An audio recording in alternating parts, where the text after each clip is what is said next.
केंद्रीय गृह मंत्री अमित शाह 2 दिवसीय दौरे पर सोमवार को अरुणाचल प्रदेश पहुंचे। अपनी यात्रा के दौरान गृह मंत्री ने अरुणाचल प्रदेश को कई सौगातें भी दी। इस दौरान उन्होंने कहा कि देश की सुई की नोक जितनी जमीन भी कोई नहीं ले सकता है। हमारे सैनिकों के पराक्रम से हमारी सीमाएं सुरक्षित हैं।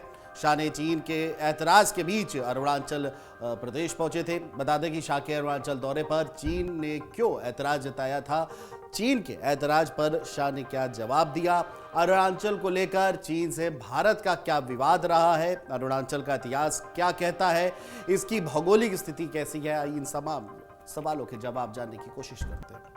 केंद्र सरकार देश के सीमावर्ती गांवों के विकास पर लगातार जोर दे रही है। इसके लिए आपको बता दें कि वाइब्रेट विलेज योजना की घोषणा की गई।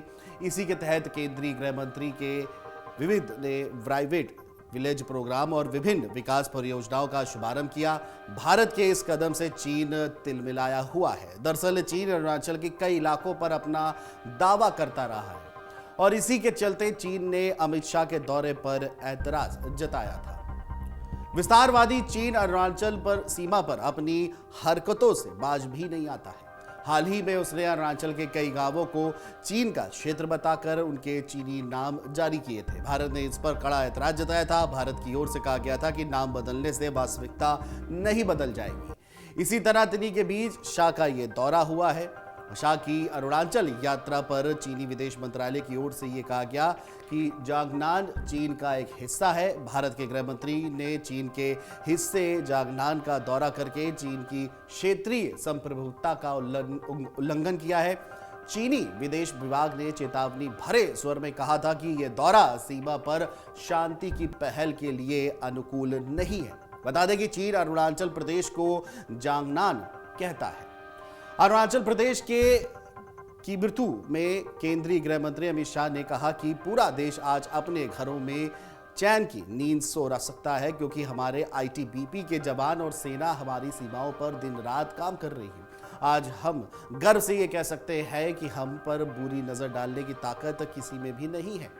उन्होंने आगे कहा कि हमारी जमीन की तरफ कोई भी आग उठाकर नहीं देख सकता है। सैनिकों के पराक्रम से हमारी सीमाएं पूरी तरह से सुरक्षित है। ऐसे में हमारी सीमा में अतिक्रमण की तो कोई बात ही नहीं है। देश की सुई की नोक जितनी जमीन भी कोई नहीं ले सकता है। पूरे अरुणाचल प्रदेश समेत करीब 90,000 वर्ग किलोमीटर के इलाके पर चीन अपना दावा करता है और इस इलाके को वह जांगनान कहता है और इसे दक्षिण तिब्बत का एक अहम हिस्सा बताता है। अपने दावे में किए में वह अरुणाचल प्रदेश को चीन के हिस्से के रूप में मैप में भी दिखाता है और कभी कभी चीनी मैप में इसे तथाकथित अरुणाचल प्रदेश के रूप में भी दर्शाया जाता है। और इस भारतीय इलाके पर अपना दावा जताने के लिए चीन समय समय पर कई तरह की हरकतें भी करता रहता है। 2017 में अपने इन्हीं मंसूबों के तहत अरुणाचल के 6 इलाकों में चीनी नाम प्रकाशित किए। 2021 में इसे और बढ़ाते हुए ऐसे 15 नाम और भी ज्यादा प्रकाशित किए थे। चीन के इन नामों को भारत ने सिरे से खारिज कर दिया और पिछले साल विदेश मंत्रालय ने इस पर कहा था कि अरुणाचल प्रदेश हमेशा से भारत का एक अभिन्न अंग रहा है और आगे भी रहेगा। अरुणाचल प्रदेश के इलाकों को इस तरह का नाम देने से सच्चाई नहीं बदलेगी। मार्च 2020 में विदेश राज्य मंत्री वी मुरलीधरन ने संसद में यह बताया था कि पूर्वी क्षेत्र में चीन अरुणाचल प्रदेश राज्य में लगभग 90,000 वर्ग किलोमीटर के भारतीय भू क्षेत्र पर अपना दावा करता है और इसी तरह पश्चिमी क्षेत्र के लद्दाख से लगभग 30,000 से भी ज्यादा वर्ग किलोमीटर का भारतीय भू क्षेत्र चीन के कब्जे में है। और इसके अलावा 2 मार्च 1963 को चीन और पाकिस्तान के बीच हस्ताक्षरित तथाकथित चीन पाकिस्तान सीमा करार के तहत पाकिस्तान अधिकृत कश्मीर के 5,180 वर्ग किलोमीटर के भारतीय भू क्षेत्र को अवैध रूप से चीन को सौंप दिया था। ये सभी इलाके भारत का अभिन्न अंग है और इस तथ्य को भारत की ओर से कई मौकों पर चीन को भी स्पष्ट रूप से बताया जा चुका है। अरुणाचल भारत का 24वां राज्य है और इसका अपना एक गौरवशाली इतिहास है। पहले यह नॉर्थ ईस्ट फ्रंटियर एजेंसी यानी नेफा के रूप में जाना जाता था। बाद में इसका नाम बदलकर अरुणाचल प्रदेश कर दिया गया और इसे केंद्र शासित प्रदेश का दर्जा मिल गया। 1912 और 13 में ब्रिटिश सरकार ने स्थानीय लोगों के लिए नॉर्थ ईस्ट फ्रंटियर ट्रैक्टर्स यानी NEFT का गठन किया और इस क्षेत्र में 3 इलाके शामिल थे, बल्लीपारा फ्रंटियर, लखीमपुर फ्रंटियर और सादिया फ्रंटियर पथ। 1946 में भू क्षेत्रों को पुनर्गठित किया गया और इसके प्रशासन का जिम्मा असम के राज्यपाल को सौंपा गया। अब इसमें सादिया, लखीमपुर, तीरप समेत तमाम एजेंसियां और सुबनरी क्षेत्र शामिल किए गए।